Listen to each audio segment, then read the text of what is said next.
Korraldasime Kristiine ohutuspäeva koostöös FC Floraga Lilleküla staadionil.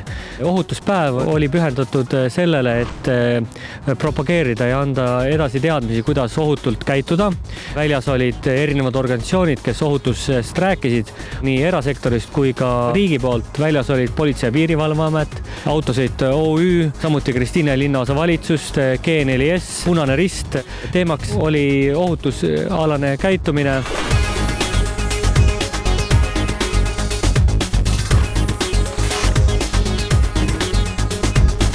Meil on siin, kuidas ohutult jõuda kooli, nii eesti keeles kui ka vene keeles.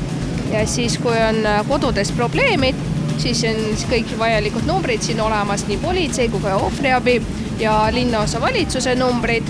Samamoodi lapsed, kes sõidavad juba jalgrattaga, nende jaoks on meeles pead väiksed, et nad saaksid kontrollida, kas jalgrattaga on kõik korras.